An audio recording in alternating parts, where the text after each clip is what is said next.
I could see several people not liking this episode. This was done by Stephen Kendall, who you may remember as the person who did the rewrite of Mudd's Woman, since Roddenberry wrote the original script. So Kendall was allowed to come in and do this one. Okay, that makes sense. What's funny, though, is his script was then rewritten, substantially rewritten, it's worth noting, by David Gerrold. You're probably thinking, who the heck is David Gerrold? He's the one who wrote Trouble with Tribbles. Now, if that doesn't line up for you, allow me to simply say that Trouble with Tribbles, the comedy episode's writer, did a substantial rewrite of this episode, specifically to enhance the comedy. Because I could see this being a fairly straight, typical episode, and I'll talk about that in a minute. And instead, this is probably the first episode that has genuinely made me laugh many times throughout. It's worth noting that I've talked before about how Trek has a long and complicated history with comedy, and usually fails when it tries comedy. There's an exception, and that exception is Season 2 TOS, pretty much underneath Kuhn. Kuhn had a pretty good feel for how to make comedy actually work in Trek, in my opinion. And this episode's a good example. So is Trouble with Tribbles, so is Piece of the Action, is another one. And there's another one I can't remember the name of, but there's another one out there. Anyways, this is also the last time we're going to be seeing George Takei for, I think, like 9 episodes. He comes back in the later season. He went off to do Green Beret at about this point in time. So we're going to be noticing a lot more of Chekhov in the future. In fact, you'll notice Chekhov has several sections to himself in this episode. That's going to be a thing going forwards. What's interesting is Samuel Metlovsky also wrote some music for this episode. You may notice it as the weird kind of brassy music that plays whenever something's like do-do-do-do. It's the comedy bits like do-do-do-do. And I don't remember if they use it after this point in time, but either way. One other final interesting thing about this episode, before I jump into it proper, they used small sets, they reused props, and they reused costumes, outfits, for basically all of the extras in this episode. Which means most of that was done on the cheap, which lowered the price of the episode, which is good. Remember, budget is an ongoing problem. It's also funny, though, because apparently the casting director, whose name I didn't write down, please forgive me, had a hell of a time actually getting hold of enough twins in order to properly do the show, in order to do the androids. They were also very careful and very precise. Daniels directed this one, Mark Daniels, and they were very careful and precise in how to shoot whom and where. Apparently there's no real mistakes with regards to the numbering, too, because each of them has a little number label.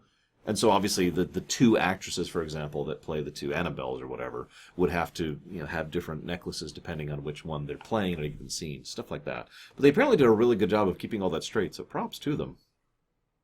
This is also the longest teaser in TOS, in the whole of TOS, 5.5 minutes roughly. And it's almost entirely just the build-up to, we're going to take your ship, dun dun dun, also I'm an android, dun dun dun. Here's the thing. First of all, I'm going to say the second thing I wrote down first. It'll make sense, trust me. The second thing I wrote down was, what is wrong with Starfleet security? This guy comes out of absolutely nowhere and somehow manages to get on board the ship as if he's an enlisted man, and has obviously been here for enough time to establish being a member of the crew, to the point where McCoy has asked him in for 2 physicals and he's refused, and has an opinion on him. So how the hell did he infiltrate? Then immediately after that, he effortlessly infiltrates engineering. Actually, first he goes for auxiliary control, then he goes for engineering, and he just kind of takes over completely, and that's just sort of that. And I'm like, yeah, okay, right, I keep forgetting how pathetic Starfleet security is. Then I remembered the first point I wrote down, which was McCoy is like, there's something odd about him, we should look into him. And Spock's response is to rib McCoy. Now, McCoy and Spock ribbing each other, that's just friendly banter. But the point is, McCoy is bringing up a legitimate issue, not something that should just be part of their regular banter. And Spock's response is to be like, yeah, sure, rib, rib, rib. And then it all made sense how exactly Norman was able to so effortlessly infiltrate the Enterprise. And take it over. Good job, guys. So off they go. 4 days at Warp 7. Nobody even mentions that, so I'm just going to let it move on. I mean, at least have a line about him improving the engines. We did that back in... what was the name of that episode? stupid machine, the Nomad machine. I can't think of the name of the episode. Changeling, that's it, the Changeling. We did that back in the Changeling. Whatever. I love the idea. So most of the androids speak in a manner somewhat like this, which actually at first, you can make fun of me for this, at first I thought it was just the actor messing up, like not remembering his lines, and I was like, oh, right, that's how he's sounding like an android, okay. I'm not sure I have an opinion of the end result. What do you guys think? It just kind of was for me. Either way, I do love the fact that he just stands there right outside of the turbo lift and just turns himself off until they're there. God, I wish I could do that. I call that the Sims power from the video game The Sims. Because in Sims, for those of you not aware, you can right-click a bed, and as long as you're not, super exhausted or super, rested, you can just say, sleep for 8 hours. And you know what happens? You go to sleep for 8 hours. God, I wish I had that superpower. Because that's not how that works in real life. So you could tell this is a comedic episode right off the beginning, though. It is established very early on. If you try to do anything other than come down, we will destroy your engines and you'll be stuck orbiting the planet forever. I actually thought he was going to say you'll do a descending orbit, but no, you'll just be stuck here. So Kirk's response to the severe threat to his personage and safety and the viability of his ship is, well, how can we deny such a gracious invitation? Do you remember Kirk has gotten extremely volatile towards, just to name two examples right off the top of my head, Apollo and Trelane, for basically the same thing. And he's just kind of like, yeah, okay. Maybe he's just getting jaded. I don't know. I mean, this is at least the fourth time this has happened now. And his ship is going to be taken over by aliens at least twice more after this that I can think of. So, maybe he's just kind of like, all right, sure, whatever.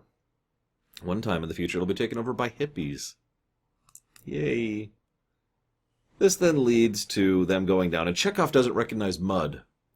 That's actually kind of a weirdly important continuity point because, among other things, it establishes Chekhov's position within when he actually joined the crew in lore. I know that sounds like a strange thing to latch onto, but someone joining the crew in real life is not the same as when they've joined the crew in lore. There's actually several examples of this across many, many, many shows, not just Star Trek and not just sci-fi, just television in general. So having an anchor point to try and help establish when someone actually joins the crew is helpful for those of us who are trying to theory craft or put together a more complete puzzle. This is one of the reasons I mentioned the Corbomite thing back in the last episode. I didn't think iMud was the very next episode. Because this then makes it seem that the Corbomite thing was explained and Chekhov simply wasn't present back during Season 1, at least early Season 1, which is when Mud's Woman was supposed to happen. But remember, Corbomite Mover was Episode 2, at least in production and ergo in practicality, in lore, so... Anyways, moving on. Mud, of course, Carmel does a great job with him. I'm pretty sure the only reason that Mud is as engaging as a character as he is because of Carmel's performance. Funnily enough, I said the same thing about Trelane. Different actor, but same thing. He comes across as just... I don't even know how to put it. He had so much nuance to his character, and the way he just kind of stumbles around and does his portrayal is beautiful. But my favorite part is relatively early on, before we learn the problem he's having. He has this bit where, I'm afraid you're all stuck here, and he descends into laughter. But the way he does it, there's that little tint to it where it's clear that he's laughing because this whole situation is just so messed up. There's not really, but it's portrayed, especially if you're going through it the first time, as if it's a malicious thing, This is another reason I mentioned that a lot of the likability of Mud as a character is due to the actor. Watching this episode, if you do that trick where you remove the presentation from your mind and just look at the pages, the words on the pages, what you see is a much more villainous character, far more malevolent and far more antagonistic in overall approach. It is only when you have that wonderful flavor of presentation that we now see someone who is a likable character. At least that's my opinion. Spock, of course... So I've had to analyze several things of comedy recently, so I'm going to go ahead and try to do the forbidden thing of analyzing the joke. There's a scene which absolutely got me, and I can't even explain. Well, I'm going to try to explain why it's so funny. It's the bit where Harry is recounting how he ended up here. That's a tale, and he starts describing the whole tale. And what happens is he'll say something, and then someone else will jump in. Then he'll say something, and someone else will jump in. And as he's talking, he's giving his flourishy version, and they would give. It's an assumption, but they would give what actually happened. And there's usually just this tone of, "Yep, and then you got caught." And then your ship was attacked. And there's just this sort of kind of a tone going on for the rejoinders. This is what I call tennis humor, for obvious reasons, but in the off chance I have to explain that. Tennis humor relies entirely on the presentation of the actors. The lines themselves can only do so much. You have to have that tone and that body language to sell tennis humor. And as you bounce the dialogue back and forth between however many are there, in this case I think it's like 4 people total, you need to have them be presenting it right, like that tone I just mentioned, and that's what actually lends it the humor, the credulity, or incredulity as the case may be, is they're just like, almost a long-suffering kind of a tone I might use as a word to describe that. This then leads to the reveal that I mentioned earlier. Yes, they're all at my whim. And this is paradise. And you can just tell, oh God, kill me.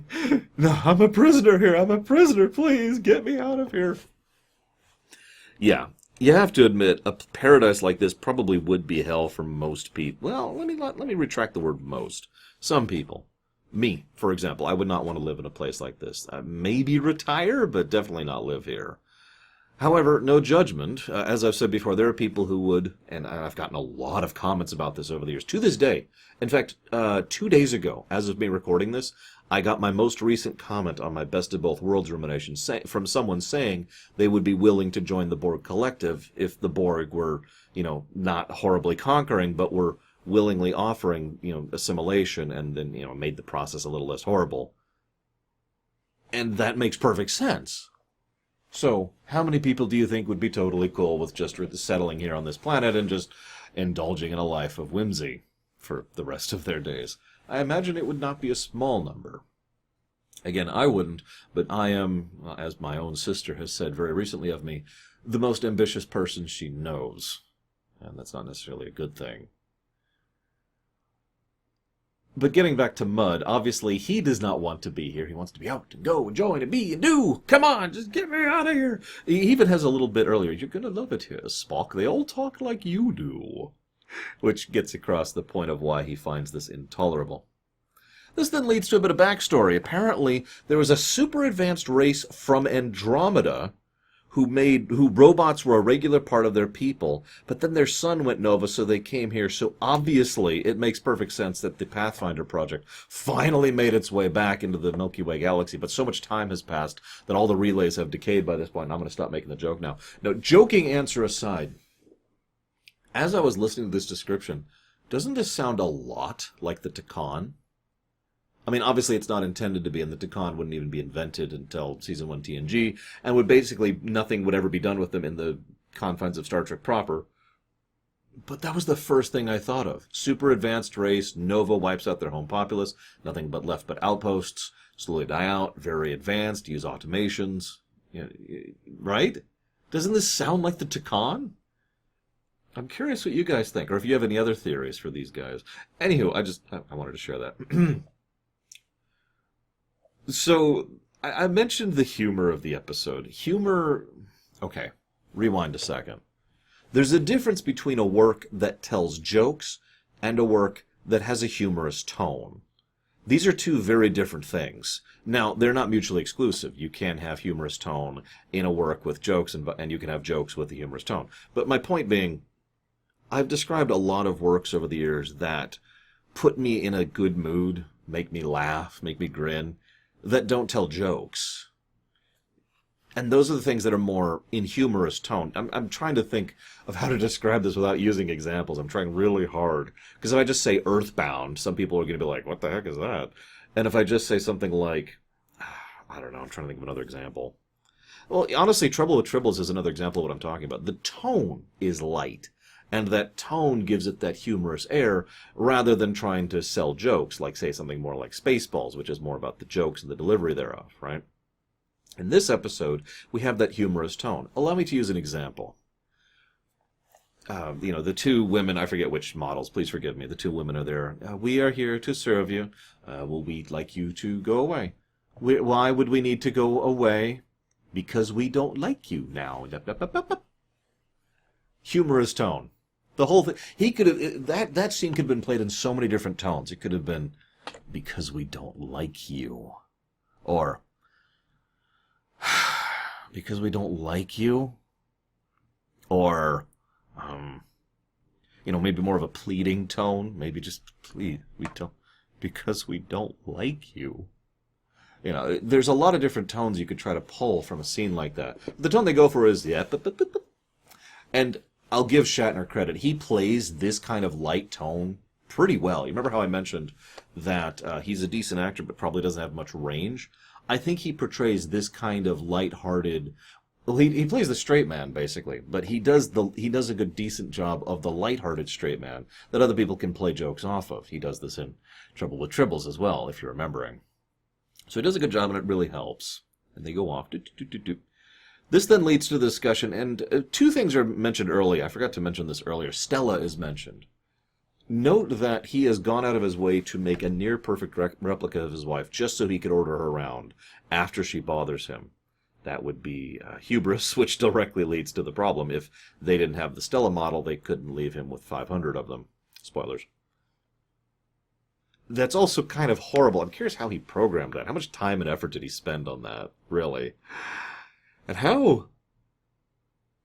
That's a unique revenge, I'll give you that. Since it's not her, obviously, it's just for your own satisfaction. So I guess that's not even revenge, that's just satisfaction. I finally get to have the final say. But the other thing they lay early on is we have a lifespan of 500,000 years. For once, it's portrayed as the ludicrously large amount of time that is. And the idea being that, they're offering this possibility. We can put a brain in a robot body, speaking of things that people would probably sign up for if they had the opportunity. Lord knows I would. What? Screw this stupid flesh thing. This thing? This is a prison, okay? I'm not saying all human bodies are prisons. I'm just saying, for me, this flesh sack that I carry around is a prison that I put up with and take care of because it's my prison. But if I could eject myself out of this thing into something better, I would do it without hesitation. So, looking at this idea, yeah, I'd be super tempted. What they're talking about is very close to full-body conversion, and, I've played Cyberpunk. Actually, I suppose I should clarify that. I've played the pen and paper game. As of recording this, I have still not played the video game. So you can date me now for when I recorded this. Because it's not out yet. So, Mud comes up with this big plan. Think about this for a second. He's going to have a ship, a really nice ship, that he runs with a loyal crew that's loyal to him. And honestly, I'm totally with him on that. Hear me out for a second. One of the biggest problems with a lot of the ships that I want is I would need a crew to run them. But what if I had an android crew? What if I had loyal droids or robots to run the ship for me, and then I'm just in charge of the ship? Now that is a tempting thought, an extremely tempting thought. Because you can't just have your own Star Destroyer, for example. You can't just have your own battle cruiser, or your own battle star, or your own carrier, or whatever ship you want to use from whatever science fiction you can think of. Just think of it, right? Even something as tiny as, say, the Defiant. No, the only ship in Star Trek you can actually run with one person is the frickin' Vengeance, and I'm sorry, that's still stupid. So you have this, the appeal there is tremendous. Tell me you wouldn't be tempted. Tell me right now, could you not name a ship that you would want if you could have, a loyal crew to run it for you? Go ahead and name it. I'd love to hear which ship you'd take. It doesn't have to be from Star Trek, although if we were to pick Star Trek ships, what would I pick? Oh gosh, that's actually a tough one. My first thought is the Daredevils. I love that warbird, but then I really like the Galor as well. And I'm also really a fan of the giant Jem'Hadar Dreadnought, the really big one that only showed up in Season 7. Oh, that's a tough one. Gosh, I'm not sure. I'd have to think about that. It would depend on what I want to do with it. Like, if it's real life and I just happen to have a ship in orbit, I'd probably go ahead and go with the Galaxy. And you're probably thinking, why? Compared to those other ships, because the Galaxy is a luxury cruiser. You know, hey, beam on up, Mom. Let's go ahead and send you to sickbay, get you completely cured of everything ever, and allow you to live in comfort and luxury as a vacation. I mean, of course I'd take the Galaxy. Practicality. Come on, guys. Also, then I'd conquer the planet, but that's unrelated. I could still conquer the planet with the Galaxy. It just wouldn't be as thorough, and I'd have to be more careful about it. What were we talking about? Oh, yeah. So, moving on with the scene.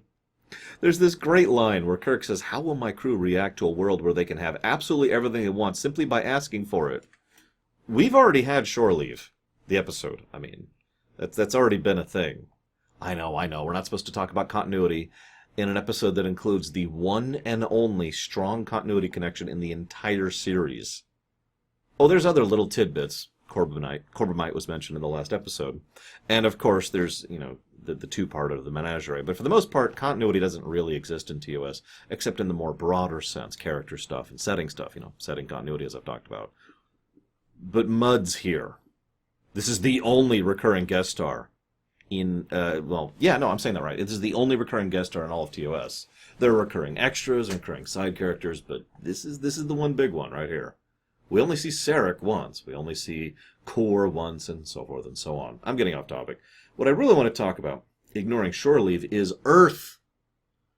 It's possible Earth wasn't supposed to be a paradise at this point in history. In fact, I've been paying attention. We know basically nothing about Earth in TOS. It's mentioned. It's there.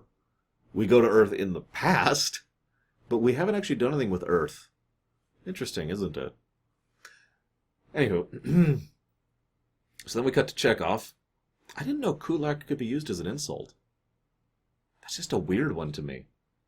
Is there something... There's got to be some historical connotations there, if anyone wants to explain that to me. Because kulak, from my understanding, is just the peasant class who was wealthy enough to climb up a rung and actually own land, basically. The equivalent of a freeholder. Anyways. So, Chekhov has tons and tons of sex. No judgment. They're androids, whatever. I wonder what that feels like. They mentioned they have like a plastic shell. That cannot feel good. Ugh. That's just chafing is what that is right there. What? And then something occurred to me. They've tempted Scotty, they've tempted Spock, they've tempted Chekhov, they've tempted Uhura. They haven't even tried to tempt Kirk. Now, why do you think that is? Now, my knee-jerk reaction was that Mudd is trying to get one up on Kirk, who personally bested him last time. So Mudd pretty much specifically designed them to not try to tempt Kirk. Unfortunately, I think the answer is a little bit simpler than that. Kirk is untemptable because all he wants is his ship. This is the same problem that has happened before. In fact, Mudd actually flat out mentioned that, if you're remembering, back in Mudd's Women. He's in love with his ship.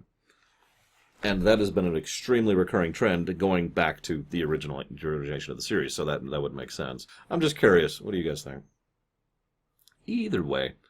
The androids, then, we find out they played Mudd, and they plan to conquer the galaxy. This is actually one of the more amusing tidbits. And again, you'll notice how this would be a very serious plot if the tone wasn't so light. Really, divorce yourself from the humor.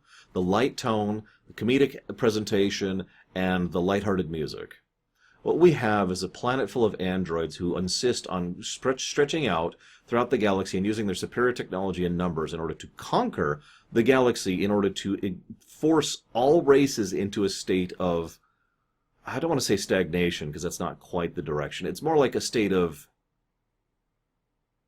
I don't know what to call that. I was going to say subservience, because that is effectively it. But it's not quite subservience, is it? I don't know what to say. Gilded cage. We'll just call it a gilded cage. They want a gilded cage to the galaxy. This could be a very serious, incredible threat, if not for the fact that this is I, Mudd, the comedy episode. This is a good time to mention, by the way. Did you know that the executives actually wanted to do an entire spin-off series about Mudd? Do me a favor. Remember that fact for the end of Season 2. It's going to come up. Some of you already know what I'm talking about. Either way, conquest on a galaxy scale. We also find out the flaw of these androids and the distinction that really separates them from Data. Data is a self-contained unit. He can think, he can grow, he can be, he can do. These guys are not.